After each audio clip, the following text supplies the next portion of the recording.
8h32 et vous êtes bien sur RMC et BFM TV. Bonjour Laurent Wauquiez. Bonjour. Vous êtes le président du groupe Droite Républicaine à l'Assemblée nationale. Vous êtes aujourd'hui, on peut le dire, presque le chef de la droite. Vous vous retrouvez donc avec un budget adopté hier. L'horizon est donc ouvert aussi pour discuter politique. Vous allez même lancer demain un bureau politique des Républicains pour regarder l'avenir, pour refonder le parti quasiment, j'ai l'impression, de la tête au plafond, avec même l'idée de changer de nom. On va y revenir.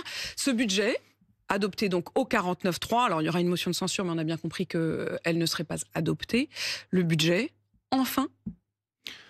En tout cas, on a tout fait pour. Et la droite a vraiment pris ses responsabilités pour arriver à ça. Parce que depuis le début, notre raisonnement, c'est que rien n'est pire que pas de gouvernement, pas de budget et de l'instabilité.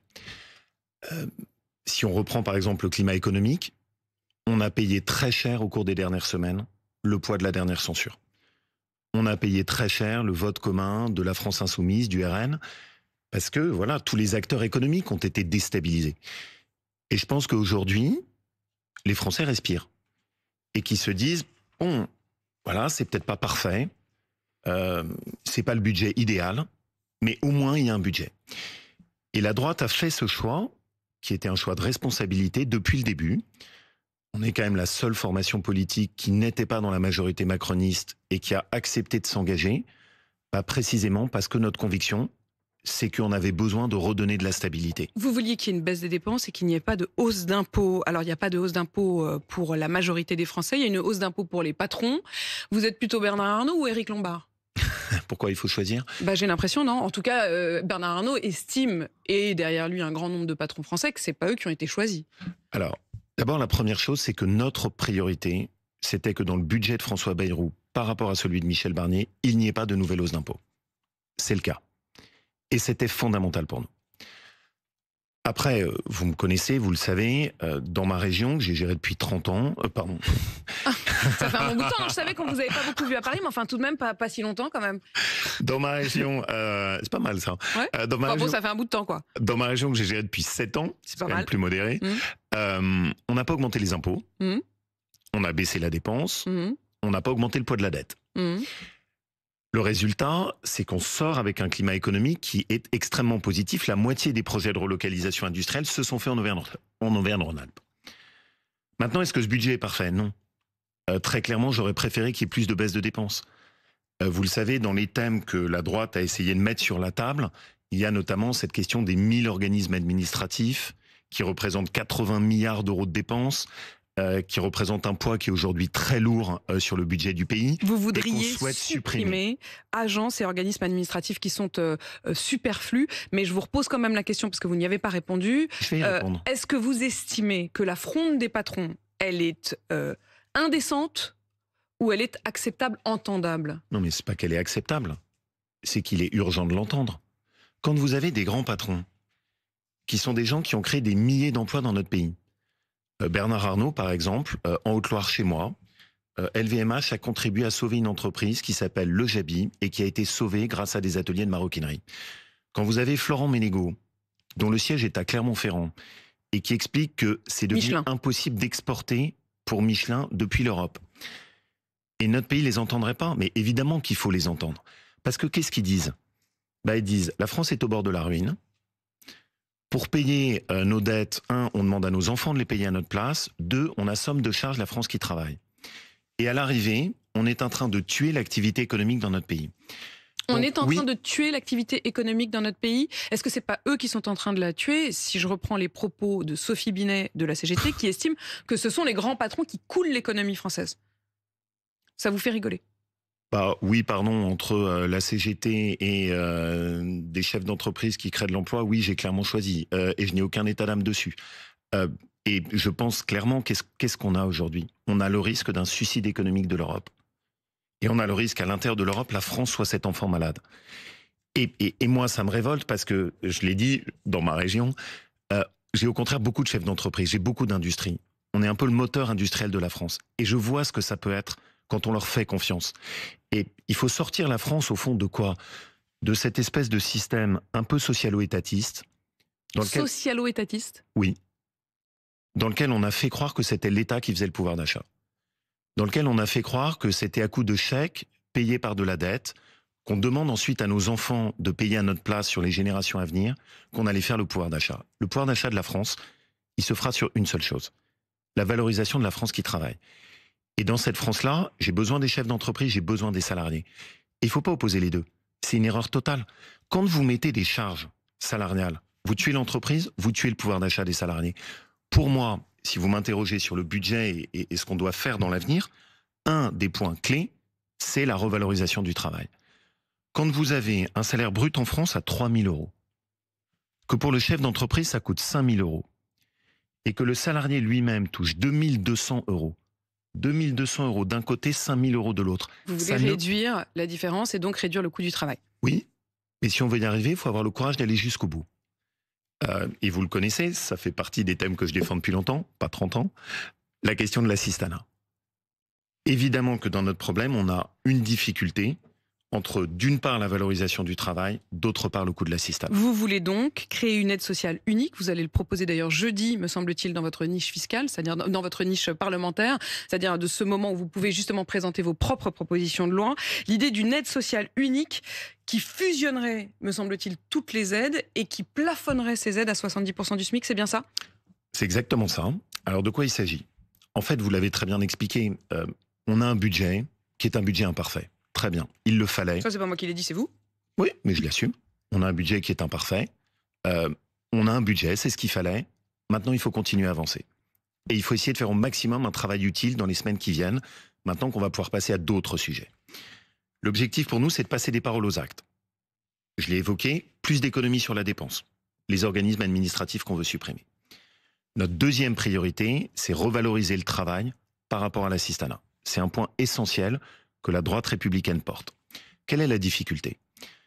Aujourd'hui en France, vous travaillez, c'est souvent travailler plus pour payer plus, et vous avez le sentiment que ceux qui ne travaillent pas s'en sortent parfois mieux que vous. Ce qui est injuste. Moi, dans ce qui me choque le plus dans le fonctionnement actuel de notre pays, c'est les travailleurs pauvres. Vous travaillez, vous n'arrivez pas à vous en sortir. Et donc ce que je souhaite, c'est qu'on puisse, dans le même temps qu'on l'a dit, revaloriser les salaires, qu'on soit vigilant à ce que dans tous les cas de figure, les aides sociales ne permettent pas de gagner plus que quand on va travailler. Vous avez une trentaine d'aides sociales aujourd'hui en France. Absolument hors de contrôle. Personne ne sait exactement combien ça fait quand on additionne des aides sociales. Vous pouvez, selon les cas de figure, arriver à 1 500, 2 000 euros de revenus d'aide sociale. 2 000 euros de revenus d'aide sociale? Ah mais bien entendu, je vous invite à regarder les cas concrets que je vous transmettrai avec plaisir. Vous demandez n'importe où, à n'importe quel service social géré par les départements, selon la taille de la famille, selon la configuration, vous pouvez arriver à 2 000 euros d'aide sociale défiscalisée. C'est pas juste, ça peut pas fonctionner. Parce que l'écart entre ce que je gagne au SMIC et ce que je peux gagner... Est-ce que vous pensez avoir une majorité qui puisse faire adopter votre mesure jeudi?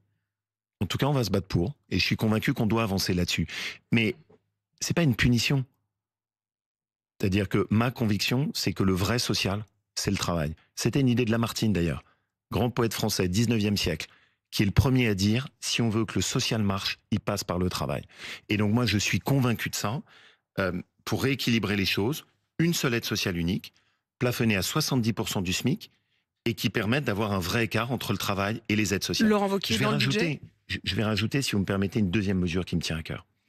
L'accès au logement social. On est quand même un pays extraordinaire, dans lequel il doit y avoir une dizaine de publics prioritaires pour accéder au logement social.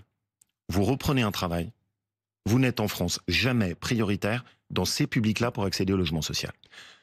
Donc vous voulez mettre les travailleurs, le fait de travailler, en priorité numéro 1 pour accéder à un logement social? Je ne demande même pas ça. Je dis juste que ça ne doit pas systématiquement être les derniers et que je veux qu'ils fassent partie des publics prioritaires. Vous êtes infirmière. Vous faites 1h30 de transport en commun en Ile-de-France pour aller travailler à l'hôpital Pompidou. Vous demandez un logement social à côté de l'hôpital où vous travaillez, souvent à des horaires atypiques, vous n'êtes pas prioritaire. Pour moi, c'est un signal qui est très clair de, en France, notre système social ne prend pas suffisamment en considération le travail. Et donc, tout ce sur quoi on s'engage avec les députés de la droite républicaine, c'est cette ligne passer de la parole aux actes. C'est-à-dire faire en sorte que ce gouvernement, où on est arrivé à faire un budget, maintenant sur un certain nombre de thèmes, la dépense, la valorisation du travail, le régalien, on puisse avoir des avancées qui soient très Quand concrets. vous dites passer des paroles aux actes, je recevais ce matin le patron du syndicat policier Alliance. Ils seront devant l'Assemblée nationale tout à l'heure à 11h30 pour Et manifester. j'irai les rencontrer. Vous irez Oui, à bien leur sûr, rencontre? bien sûr. Les rencontrer ou soutenir leur démarche? Je vous explique. Ils estiment que le compte n'y est pas, précisément. Ils disent sur les 2 grandes missions qu'on nous a rajoutées ou qui sont aujourd'hui, qui demandent beaucoup d'énergie, la lutte contre l'immigration illégale et la lutte contre le narcotrafic, nous n'avons pas suffisamment de moyens. Il estime notamment qu'un certain nombre d'effectifs qui avaient été promis ne le sont pas et que donc, au fond, derrière les annonces d'un Gérald Darmanin ou d'un Bruno Retailleau, le budget n'est pas suffisamment solide. D'abord, dans le budget, ce qu'on a demandé, c'est que ces missions régaliennes soient préservées. Donc, les économies qu'on fait dans d'autres compartiments n'affectent pas la police et la magistrature, la gendarmerie. Je connais très bien le syndicat Alliance. On a beaucoup travaillé avec eux. Et ils nous ont aidés notamment sur des dispositifs où on a travaillé pour mettre en place dans les gares de ma région un dispositif sécurité renforcé qui a permis de faire baisser la délinquance. Donc quand on donne des moyens à nos policiers, quand on leur fait confiance, quand c'est couplé avec un vrai travail de magistrature, ça marche. Donc je pense qu'il faut les entendre. Et c'est pour ça que je vais aller discuter pour comprendre quels sont les points de revendication qui sont importants pour eux, quels sont les sujets sur lesquels ils considèrent que c'est utile. Mais je vais aller au bout de ce que je pense. On a la chance d'avoir, avec Bruno Retailleau et Gérald Darmanin, 2 ministres qui sont alignés sur un discours de fermeté. C'est pas arrivé depuis longtemps. L'objectif, là aussi, pour moi, c'est qu'on passe des paroles aux actes. Quel est le problème auquel on se heurte aujourd'hui, auquel on se heurte dans la lutte contre la délinquance? On n'a pas suffisamment de places de prison. La France n'a pas un problème de surpopulation carcérale, elle a un problème de sous-capacité carcérale. On est un des pays d'Europe qui, par rapport à sa délinquance, a le moins de places de prison. Et je vais poser une question très simple. On a fait une loi d'urgence pour construire pour les Jeux Olympiques. On fait une loi d'urgence pour reconstruire pour Mayotte. Pourquoi on ne fait pas une loi d'urgence pour construire enfin les places de prison dont on a besoin et qui permettrait de répondre à ce problème? Vous en accepteriez dans votre région? Ah mais évidemment, mais même plus que ça. Je pense que c'est indispensable qu'on en accepte dans toutes les régions. Dans toutes les régions, il faudrait? Mais de manière automatique? Tout simplement pourquoi? Parce que si vous voulez assurer l'efficacité de la lutte contre la délinquance, contre les narcotrafiquants, et aussi sur les centres de reconduite administrative qui sont notamment pour les étrangers en situation irrégulière qu'on doit expulser, il faut tout simplement qu'on ait des lieux. Parce qu'aujourd'hui, qu'est-ce qui se passe? Il faut dire les choses. Les magistrats, en réalité, la plupart du temps vont décider les peines de prison en fonction des places disponibles. C'est ça le bon fonctionnement d'un État régalien. Et c'est quand même, ça fait partie des choses que moi j'ai envie de secouer. Parce que ce qu'on a été capable de faire pour les Jeux Olympiques, on n'est pas capable de le faire sur un sujet aussi central pour les Français que leur sécurité. Et donc, on a les moyens pour vous, techniquement, effectivement, de prendre ce genre de mesures d'urgence. Et vous voyez, si je peux me permettre, vous avez là pour moi ce que sont les 2 thèmes fondamentaux pour le redressement du pays. Et donc je souhaite que la droite républicaine se saisisse. Vous voulez faire l'économie et le régalien. Laurent Wauquiez? Non, je vais être plus précis si vous me permettez. C'est d'une part être capable de sanctionner les délinquants avec une vraie efficacité et d'autre part récompenser le travail. Et je pense que... C'est ça donc le pitch de la nouvelle droite? Non, je pense surtout que c'est ça les problèmes majeurs du pays. Voilà, Pompidou avait cette expression que j'aimais beaucoup, les nœuds gordiens. Là où au fond, les cordes sont tellement tendues qu'on n'arrive plus à bouger. Il y a encore beaucoup de questions à vous poser, Laurent Wauquiez, oui, sur la politique, sur vos concurrents, sur les JO 2030. Vous aimez la littérature, vous venez de me citer Lamartine, je voudrais vous citer La Fontaine. Parce que je me demande si entre Bruno Retailleau et vous, c'est pas un peu le lièvre et la tortue. Je vais vous lire la fable et vous allez bien comprendre. Le lièvre, au fond, c'est vous, parce que depuis des années, vous regardez la piste et vous vous dites, j'ai pas besoin d'y aller tout de suite, j'irai à la dernière minute. Notre lièvre n'avait que 4 pas à faire, ayant, dis-je, du temps de rester pour brouter, pour dormir et pour écouter. Et c'est là qu'intervient la tortue Retailleau. Il laisse la tortue aller son train de sénateur. Et je me dis que finalement La Fontaine est assez moqueur, puisque Bruno Retailleau, comme vous le savez, est sénateur. La tortue part, elle s'évertue, elle se hâte avec lenteur. Et à la fin, c'est la tortue qui gagne. Vous l'aviez pas vue, la tortue? Vous l'aviez pas vue? Elle est sympathique, votre question, et je l'aime bien, elle est joyeuse, c'est une belle fable. Je pense qu'en politique, oui, c'est le choix que j'ai fait. J'ai fait le choix de prendre du temps, vous l'avez dit. J'ai plutôt fait le choix... Et de ne faire jusqu'à la dernière minute les derniers bons. J'ai plutôt fait le choix, c'est vrai, de me mettre en retrait pendant 7 ans et donc d'avoir une approche de tortue. C'était pas mon tempérament initial. Non, c'est l'inverse. Vous l'avez bien entendu dans la fable. Le lièvre, il se dit, je partirai à la dernière minute. J'ai pas besoin de commencer tout de suite mon chemin. Mais je comprends votre clé de lecture. Vous cherchez à me dire, voilà, il y a une tortue, un lièvre. Je comprends. Moi, j'ai fait en fait, est-ce que vous ne regrettez pas votre stratégie? Quand vous voyez que Bruno Retailleau est aujourd'hui le ministre préféré des Français, quand vous voyez que dans les sondages, auprès des sympathisants de droite, il est considéré aujourd'hui comme le meilleur. Mais c'est une excellente nouvelle pour nous. C'est-à-dire, pourquoi est-ce que dans votre fable, elle me gêne? Parce que vous partez de l'idée qu'à l'intérieur de la droite, on va renouveler la guerre des chefs. On est en compétition. Et à l'arrivée, il y a un perdant et un gagnant. Là, c'est vous qui me racontez une fable. C'est vous qui avez commencé. Si je peux me permettre, je ne crois pas à ça. Je pense que précisément, c'est le pire des poisons. Oui, j'ai fait du choix de prendre du temps. Vous l'avez dit. 30 ans dans votre région. Oui, si je reprends votre... Je suis né en 75. Oui, j'ai fait le choix de prendre du temps. Oui, j'ai fait le choix de prendre du recul. Oui, j'ai fait le choix de ne pas me précipiter dans une arène politique dont je pensais qu'elle avait besoin de se renouveler. Est-ce que vous estimez qu'aujourd'hui, Bruno Retailleau est bien placé, y compris pour incarner la droite en 2027 ? Et je pense qu'on a réussi tous ensemble à reconstruire la crédibilité d'une parole de droite. Que c'était pas arrivé depuis longtemps. Que si vous regardez ce week-end, on gagne à Villeneuve-Saint-Georges en arrêtant Louis Boyard. On gagne à Francheville dans ma région.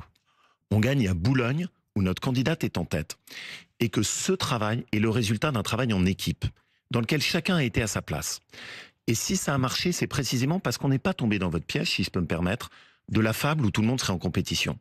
Et qu'on a plutôt été dans l'idée d'avoir un travail qui était un travail collectif. Accepterez-vous l'idée d'une primaire de la droite ? Je vais aller jusqu'au bout, si vous me permettez, de ma position. Pour pouvoir avoir ce travail collectif. Pourquoi est-ce que je refuse de rentrer dans votre travail de fable, même si j'aime bien La Fontaine ? C'est parce que je pense que le pire pour la droite, c'est la guerre des chefs. Le pire pour la droite, c'est ce que vous essayez de décrire où on s'affronte. Ce que j'essaye de faire depuis maintenant 6 mois, c'est qu'on soit chacun dans notre rôle, qu'on soit complémentaires. Bruno le fait avec d'autres ministres depuis le gouvernement. Xavier Bertrand a dit dimanche qu'il se préparait, je cite, pour l'élection présidentielle de 2027. Vous avez Édouard Philippe qui dit qu'il estime qu'il faudra un seul candidat pour un grand centre, Renaissance, Modem, Les Républicains et Horizon. Et il dit même, je suggère, mes amis, qu'avec tous mes responsables politiques qui se reconnaissent dans ce discours, nous nous rencontrions tranquillement. Est-ce que vous les voyez ? Est-ce que vous vous parlez ? J'étais avec Xavier Bertrand il y a 15 jours. On se voit ce soir avec Bruno Retailleau. La ligne directrice que je me suis fixée, c'est tout sauf la guerre des chefs. Parce que je pense que ça a tué la droite par le passé. Et donc, ce à quoi je m'emploie, en patron de ma famille politique, de notre droite républicaine à l'Assemblée, c'est faire en sorte qu'on mette les choses dans l'ordre. Qu'on commence par définir, comme je vous l'ai expliqué ce matin, ce qu'on veut faire. Parce que c'est quand même ça qui intéresse surtout les Français. Ensuite, qu'on le fasse en gardant un esprit collectif. Chacun à sa place. Bruno à l'intérieur du gouvernement, moi engagé à l'intérieur de notre famille politique, à l'Assemblée nationale et dans la refondation de notre parti, avec sans doute plus de liberté, et c'est bien qu'on soit complémentaires dessus. Et derrière, bien sûr que ça aboutira à un choix pour un candidat. Et il faudra un seul candidat. Mais je vais aussi compléter. Il faut un candidat de la droite à l'élection présidentielle. Parce que je pense que c'est mortifère, et on a eu parfois ce débat ensemble, c'est mortifère pour le paysage politique d'avoir d'un côté la Macronie et de l'autre côté les extrêmes. Donc il faudra se réconcilier. De ce point de vue-là, vous êtes plutôt d'accord avec Édouard Philippe quand il dit qu'il faudra qu'on se parle tous ensemble ? Oui, mais ma vraie différence, c'est que le projet que porte Édouard Philippe, il est respectable. C'est au fond la poursuite de la Macronie et du en même temps, sans Macron. Moi, ce à quoi je crois, c'est la reconstitution d'une parole de droite. La France n'a jamais été aussi à droite, et la droite n'a jamais été aussi faible. Mais c'est plutôt une bonne nouvelle. Parce qu'en fait, je crois... C'est-à-dire que vous en avez peut-être encore sous le pied, quoi. Laurent Wauquiez... C'est une élégante façon de le résumer. Laurent Wauquiez, c'était moins La Fontaine. C'était un peu plus chic. Pourquoi vous ne vouliez pas de Martin Fourcade ? Pourquoi Martin Fourcade n'a pas voulu des JO ? Bien sûr qu'on voulait de Martin Fourcade. On s'est tous mis d'accord. J'étais encore en lien avec Martin avant-hier. On s'est vus tous les deux il y a 15 jours. Et pour nous, tous les signaux étaient ouverts. Après, je respecte la décision de Martin. Que je connais bien, on se connaît depuis très longtemps, parce que s'occuper des JO, c'est très engageant, et dans sa décision, il y a une part d'aspect personnel que je respecte. Martin, il est très attaché à son équilibre personnel, et c'est bien, parce que je sais trop les sacrifices que ça peut représenter de faire ce genre de mission.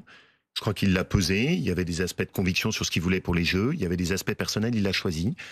Maintenant, j'espère qu'il sera avec nous. Et ce que je veux surtout, c'est que dans ces Jeux, l'objectif, c'est que la star, ce soit les Alpes françaises. Et ça, on aura le temps d'en reparler, ce sera en 2030. Merci oui, Laurent Wauquiez. C'est un beau projet. Vous qui parlez tous les 30 ans, à peu près, comme vous me l'avez dit. J'espère vous recevoir d'ici là. Merci d'avoir répondu. La prochaine fois, on fera les fables d'Ésope. À mes questions, c'est à peu près les mêmes. Il est 8h52 et vous êtes bien sur RMC et BFM TV.